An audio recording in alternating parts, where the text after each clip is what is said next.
Kirsteen Sullivan. Minister, you've made a very strong case for the importance of SMEs in the sector this morning. And we know that in-turn prime contractors have a very key role in nurturing SMEs.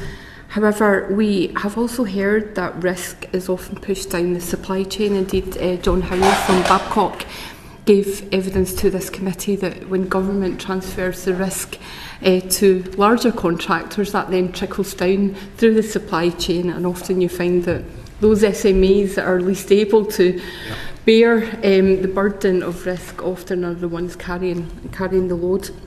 So, given what you've already said this morning about the need to have processes that work, whether that's in the regulatory framework, procurement, investment, what more do you think that the MOD could do to ensure that primes actively support SMEs? And I wonder if you could cover off the risk point as well. Yep. So I've made this broad distinction between how the MOD used to operate and how it is being moved to operate. So the SDR fundamentally changed the core mission of the Ministry of Defence from an era of expeditionary warfare, Iraq, Afghanistan, for instance, to one where our purpose is to get ready for warfighting against a peer adversary and for us to be tested potentially by 2030, which is what the intelligence assessments and the announcements the Prime Minister has made subsequently reinforce.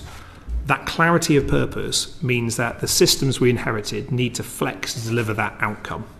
Now, risk transfer is one thing that I think has had a traditional way of operating, in the fact that a key part of MOD procurement over many years, especially when governments were taking the peace dividend, was to press it from the MOD down to primes. The consequence of that on primes is they pressed it onto their supply chain, largely SMEs, and that created how risk was managed. More contracts were put into very long-term packages, and we still had a situation where most of the platforms that we were operating we'd had for quite some time, we still planned to have for quite some time. So we were still operating Challenger 2s, for instance. We were expected to operate Challenger 2s for quite some time. We had Type 23 frigates, of which we still expected to operate for quite some time. What we're seeing now as we move for warfighting readiness is the need to adapt faster, to procure faster, and to spiral develop faster. Now, that is a challenge to the contracting basis that we had previously. It's a challenge to the risk transfer models that were in existence previously. It's a challenge to how we procure, but it's also a challenge to say, okay, MOD, if you want stuff faster, how are you going to enable that to come out faster? And so that's one of the reasons why for the very first time the MOD's decided to invest in skills. And I think, the Defence Industrial Strategy sets out a huge array of changes that we wish to make, not just in support of SMEs, British-based firms, but also skills for the first time. And if we want to get ready for warfighting, I need not only to have new capabilities for our forces, I need to have an industrial base that sits behind it that is more agile, more forward-leaning.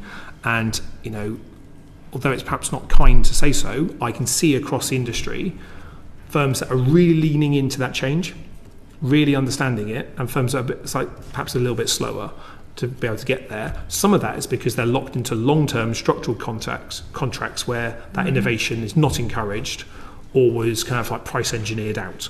Now, we're taking a different approach to how that contracts will be procured in the future, and with more involvement from SMEs and the agility to bring on more tech.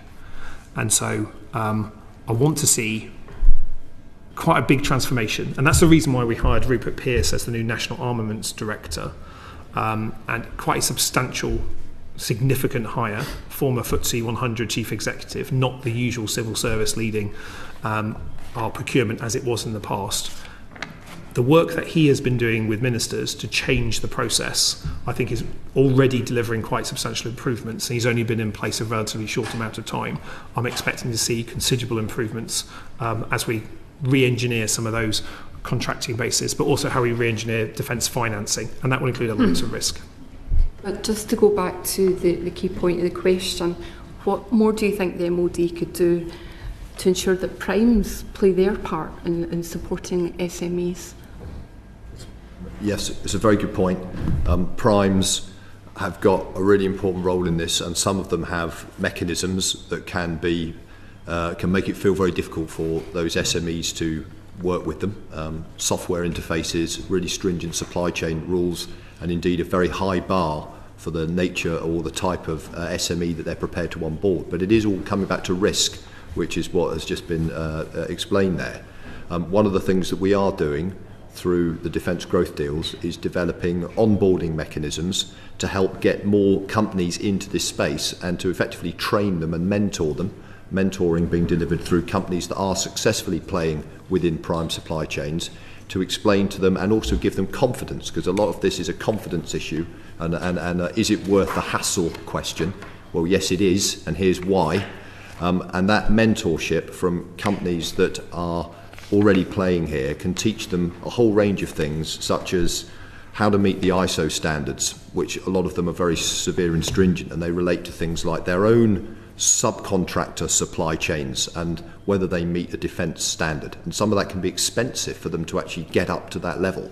And so through the defence growth deals, we are developing measures in different parts of the UK where we can help those companies, some of it by direct public subsidy, some of it by training, and some of it by cooperation, to get up to that standard. And as the Minister said, by having more of those companies playing on the pitch, it's more likely that we can meet the rapid turnaround requirements that the operational environment is imposing on us. But we can't ignore the fact that the primes have that high bar for a very good reason. And one of the really important reasons why there's a high bar, and not just any company can play on that pitch, is security. And there's no way that we're going to be advocating watering down the security arrangements for playing in a defence marketplace where the espionage threat and the subversion threat is only rising. So there's no easy answers on this. And so it's a really careful dance, I suppose, of sort of understanding what they want, the small companies, understanding what the primes need, not exceeding our own risk threshold, and yet finding innovative solutions to ease the problem. And you have to be able to do all those three things at once rather than one silver bullet. Thank you. Next question is from Kirsteen Sullivan. Just staying on the Defence Skills Passport, so you mentioned how you're working with DWP and other departments. I just wondered how far along the journey we are, when we can expect to see this come forward, but also how are you going to avoid duplications? For example, we've got the Energy Skills Passport, and we are seeing across sectors that it's the same key skills that are lacking, or where there's a shortfall. And of course the government has committed to large-scale investment into infrastructure projects that will require a lot of the same skills. So there could be a bit of a tension there, competing industries all after the same skill set. How are we managing, or how's the government managing that perhaps competing demand, and making sure that all these sectors have the skills base that it requires to deliver? I'll let Calum come in on the details of how the passports interact, but what I would say is, as defence has been identified as a key industrial sector in the modern industrial strategy, we are developing the defence jobs plan effectively in there that needs to mesh with all the other key industrial strategies, jobs plans, to make sure that we are collectively having the skills requirement and the pipeline that delivers for construction, for AI, for defence, for energy, for instance, as some of those sectors. And so that is a piece of work we're undertaking at the moment to align with the kind of like expected skills pipelines that we need. But on passports, Calum. Yeah, I mean, so as I was sort of saying earlier, we are, continuing to engage with other sort of government departments critical to the industrial strategy about how do we align this defence skills passport with others as well. I can't put a timeline on when that's happening, but obviously we want to roll this out very soon. This bit about making sure we're not duplicating effort and those passports work seamlessly is critical to why we just need to take that time to do that. I think the other key point to make is around involving industry in this as well, making sure that this passport works for them. So the Minister mentioned earlier the Defence Industry Joint Council. We have a skills and training working group. which is looking at how do we sort of deliver some of those initiatives in the Defence Industry Skills Programme that was launched alongside the strategy last year. One of those subgroups is looking at how do we launch this Defence Skills Passport that works for industry. And I think coming back to your third point about, how do we sort of ensure that we're not competing for other, talent base, engineers is a key point. I think the key policy problem we're trying to solve is how do we sort of expand that skills base? And I come back to what the Minister was saying, those defence techno excellence colleges are going to be critical to that, so that we're building that UK skills base in Scotland, particularly engineering skills, which we know are competitive not just in defence but clean energy and some of our other critical sectors as well.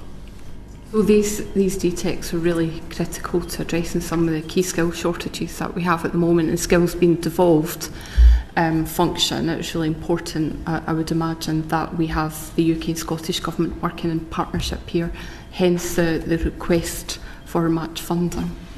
Yeah. Right, I think I make the distinction between areas where I think a cut and thrust and political differences can hold things up, and areas where actually those people that are lucky enough to be in political office, knowing the threats arising, have the opportunity to work together.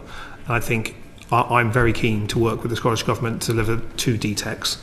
I hope that, as I mentioned earlier, that it's not just 2 DTECs, but the network that will flow from those 2 hubs will include more people to be able to access those skills and the opportunities, because our projections that will be accompanying some of the Defence Investment Plan show that with increasing defence spending, there will be more jobs in defence.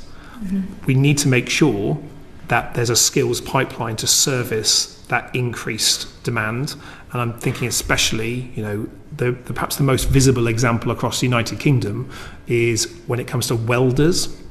And we know, for instance, that in Rosyth, when Babcock have hired 240-ish foreign welders, what they're delivering key defence capability. We need those welders. But ideally, I would like to see people from the local area trained with the skills to replace those. And so while we can work with the Home Office colleagues around exemptions and support in the short term, I don't want companies, big or small, to get used to bringing in labour from outside, where they should have a responsibility to grow more of those skills at home and provide opportunities for young people. I mean, these are good, well-paid jobs.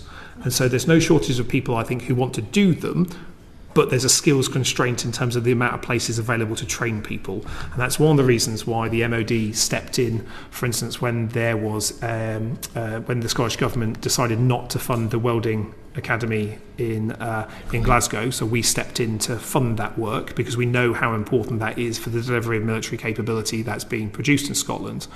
That type of approach that says, if you are a trained welder, and defence frequently needs people trained to the various highest standards due to the stress of the end product and what it's used for, well, there'll be jobs in clean energy and jobs in defence for their entire lifetime if we get this right. So training more people locally, I think, will help offset the risk of using contingent labour from abroad, which I want to see more homegrown skills developed. So clearly, Minister, defence is a reserved issue, but what I'm hearing quite strongly is that the defence and security across all 4 nations is a shared endeavour. Mm-hmm. So that being the case, can I ask how well the UK and Scottish governments are working together on defence policy? So defence policy is a reserved matter. So when it comes to the kind of core defence policy that is run out of the Ministry of Defence in London, where it comes to the enabling policies, industry, skills, everything including planning, for instance, we do maintain a good official level conversation. I would like to see more political level conversations that look at the areas where we can work together to deliver increased effect and increase benefit to Scotland. There's a lot of work that takes place every single day that doesn't trouble the headlines, that I can see of good close cooperation between the Scottish Government, the Ministry of Defence, but also the Armed Forces, that are directly based in Scotland, and some of the work that we see managing the threat, for instance, which for obvious reasons we don't talk about frequently, for me demonstrates incredibly close cooperation between Scottish Government officials and the defence apparatus. We don't talk about those for obvious reasons, but it just shows to me that we can and we do cooperate, and we'd find more ways of doing so, because Putin really doesn't care about our political differences. He does care if we have a strong United Kingdom, strong armed forces and strong deterrence. Now that is the deterrent ability that by working together we can help deliver. And yes, I'm always up for a debate about strongly held views towards defence policy.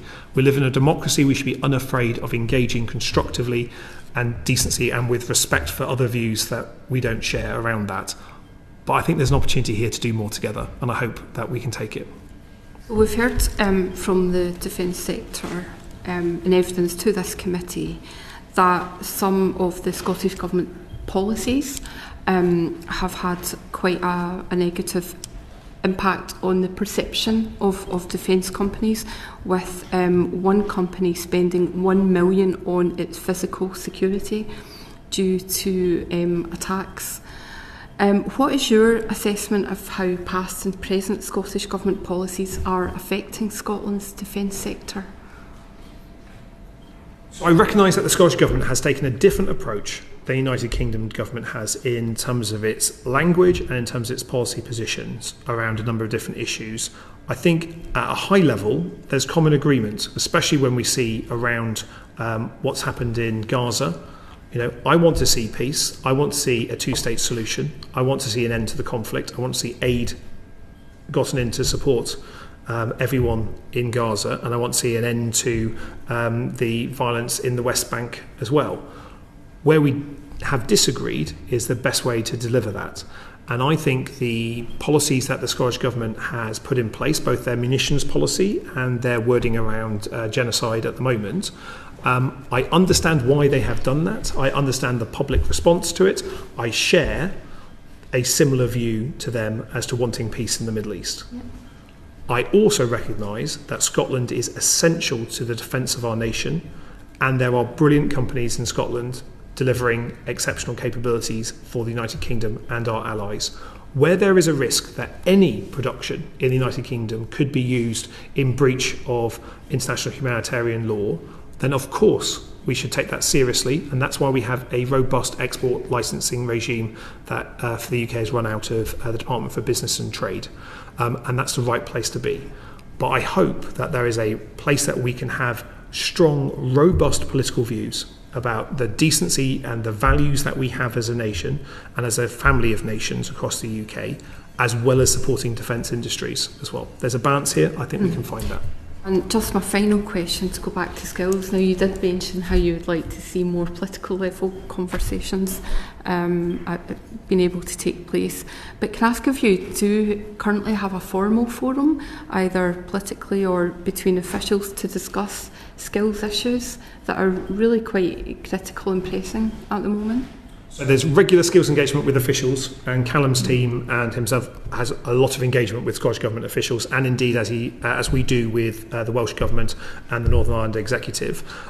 There's not the formal political moment for political at the political level at the moment. I hope we can achieve that, because there is a benefit to be delivered by us speaking and us working together and us pooling resources. DTEX being the easiest, the closest crocodile to the canoe, to borrow an MOD phrase, but it absolutely is an opportunity that we can achieve together. And if we can achieve 2 DTECs in Scotland, then we can build from there to deliver increased skills and increase opportunities for Scottish businesses to sell into defence procurement.